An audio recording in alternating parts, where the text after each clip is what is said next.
कल्पना कीजिए, साल 1998 की अंतरिक्ष में पृथ्वी से सैकड़ों किलोमीटर ऊपर अमेरिका की CIA के 4 बेहद उन्नत सैटेलाइट भारत के ऊपर से मंडरा रहे थे। ये कोई आम सैटेलाइट नहीं थे।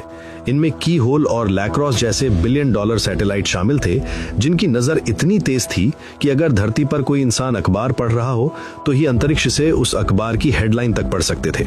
अमेरिका को पूरा घमंड था कि उसकी मर्जी के बिना भारत का एक पत्ता भी नहीं खड़क सकता।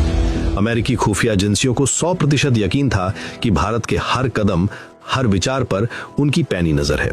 लेकिन नीचे राजस्थान के थार रेगिस्तान की झुलसा देने वाली गर्मी में एक ऐसा खेल चल रहा था जो CIA के इतिहास की सबसे बड़ी विफलता, सबसे बड़ी हार बनने वाला था।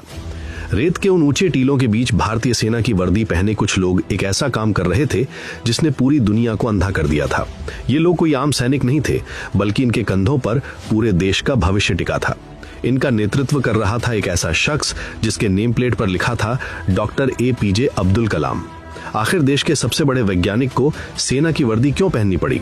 कैसे दुनिया के सबसे शक्तिशाली देश के राडार और सैटेलाइट्स को धूल चटा दी गई? और कैसे भारत ने वो किया जिसकी भनक अमेरिका को तब लगी जब धरती फट चुकी थी और आसमान में करेत का विशाल बवंडर उठ चुका था? ये कोई फिल्मी कहानी नहीं है। ये भारत के स्वाभिमान, साहस और विज्ञान की सबसे बड़ी, सबसे रहस्यमयी और सच्ची दास्तान है, ऑपरेशन शक्ति।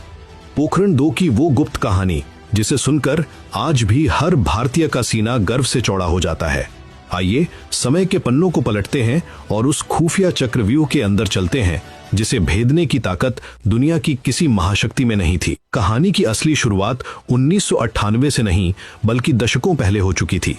जब भारत 1947 में आजाद हुआ तो दुनिया 2 गुटों में बढ़ चुकी थी। एक तरफ अमेरिका और दूसरी तरफ सोवियत